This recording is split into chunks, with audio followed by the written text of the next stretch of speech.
A Constituição abre esse precedente que não existia, esse precedente legal que não existia. A Constituição também vai fazer com que o deputado daqui, recentemente falecido, Carlos Alberto Caó, faça a Lei 7.716, de 89, que tipifica os crimes raciais. É uma legislação que foi bastante desfigurada quando foi para a sanção do então presidente José Sarney. Ele vetou importantes dispositivos, né, importantes artigos que existiam na versão original, mas ainda assim é uma legislação que tem nos permitido utilizar, quer dizer, tentar a criminalização do racismo desde então. Posteriormente, e aí já como produto de iniciativas da sociedade civil, e nesse caso especificamente, eu vou pular um pouco aí a historinha, mas da ação do Gueledés, com base também, vou ter que fazer uma digressão, com base também nessa novidade da criminalização do racismo, o Gueledés criou, logo que foi formado, nós nascemos em 88, em 91 a gente lança um serviço, o primeiro serviço de assistência legal a vítimas de racismo e discriminação racial, chamado SOS Racismo, que foi um serviço que a gente criou para provocar o Poder Judiciário a se manifestar diante do crime de racismo.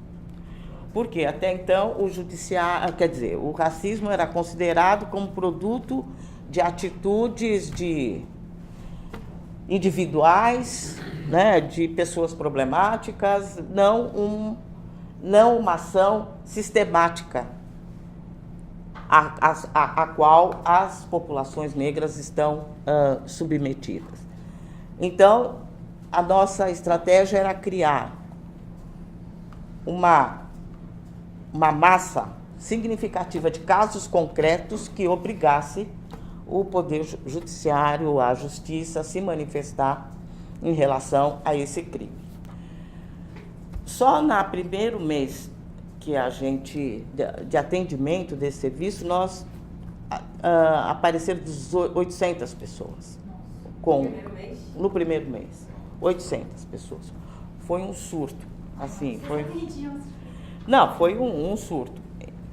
E aí, porque a ideia era isso, ninguém tinha pretensão, uma ONG não tem estrutura para dar conta de uma demanda dessa, mas o que a gente queria dizer é: isto é uma atitude que está presente na sociedade brasileira e que há uma total insensibilidade e indiferença em relação a essas práticas.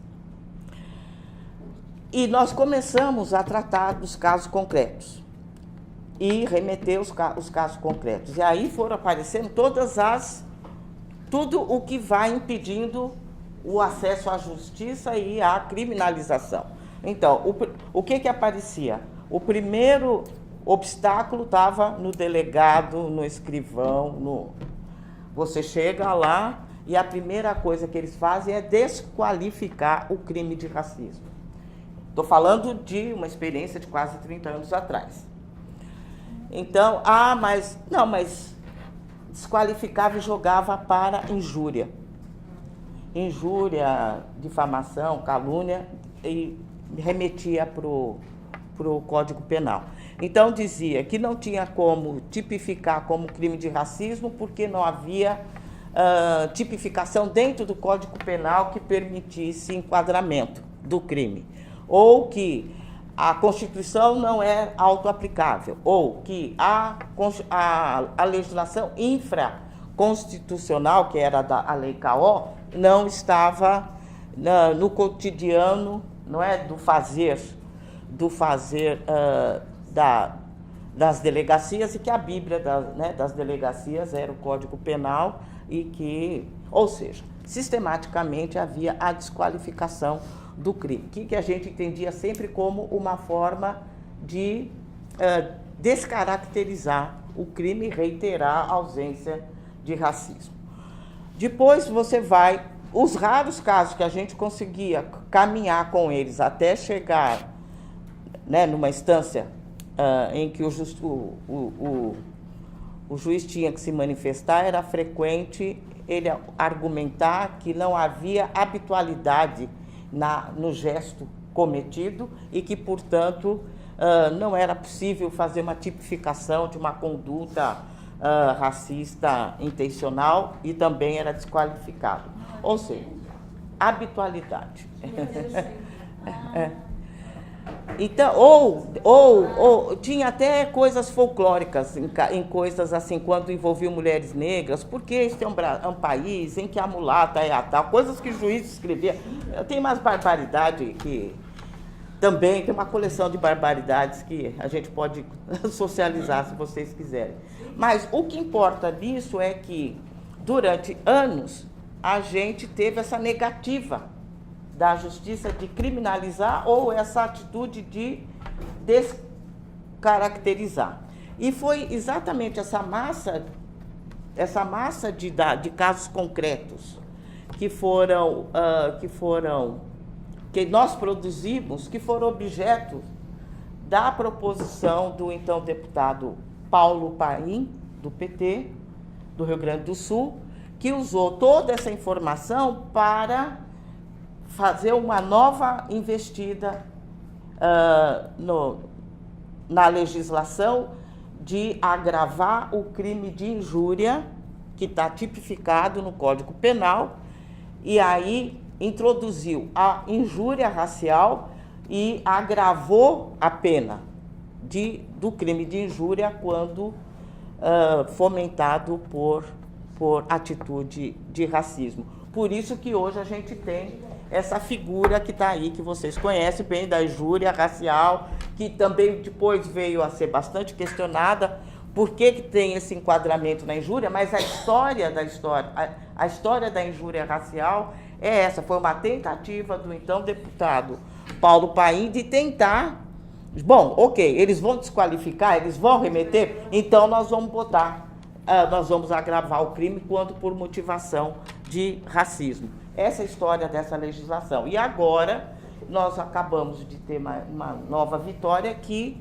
a injúria racial passou também, já que ela conversa com a Constituição, passou a ser um crime também imprescritível. Né? Essa é a coisa mais recente que aconteceu aí. Bom, isso tudo para contar um pouco o contexto da época, algumas das armas que a gente usou. Então, o GLE10 é uma organização de mulheres negras que nasce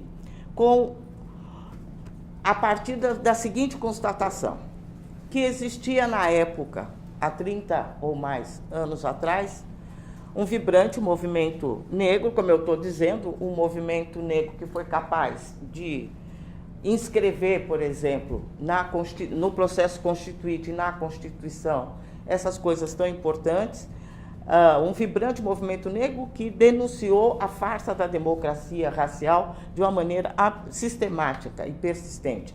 E havia também um vigoroso movimento feminista, um vigoroso movimento de mulheres no Brasil. No entanto, esses dois movimentos nunca ofereceram às mulheres negras, à questão das mulheres negras, a importância, a centralidade que a questão da mulher negra tem tanto no debate de raça quanto no debate de gênero. Então, GLE10 é uma organização que nasce para dar voz, autoridade, ser um instrumento político de mulheres negras no diálogo com esses dois movimentos sociais e os demais movimentos sociais. E para pautar as suas questões específicas e o que é que evidenciava isso que a gente identificava como a desvalorização da questão da mulher negra nesses dois movimentos.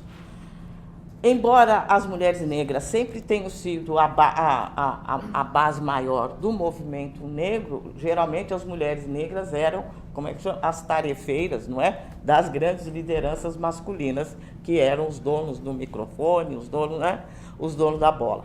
Mas, mais grave do que isso, é evidente que as conquistas que a ação organizada dos negros alcança na sociedade tendiam, na época, a privilegiar os homens negros.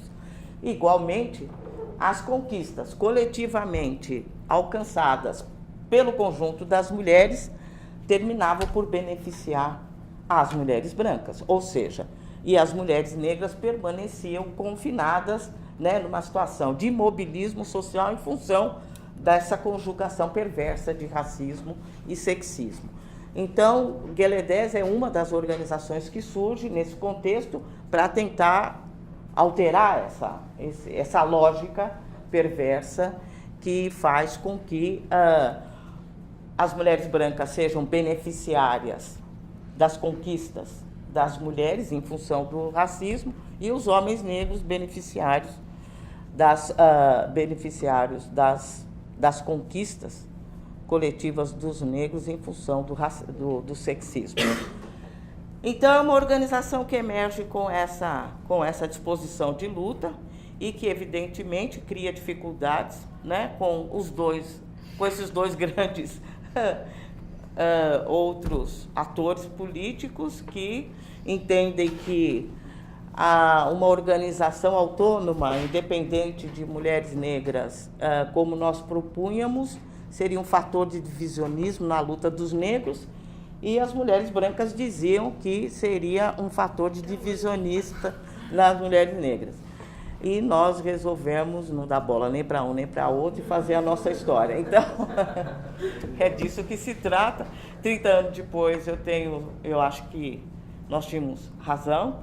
Acho que o maior mérito que nós tivemos foi o de inspirar a emergência de organizações semelhantes à nossa.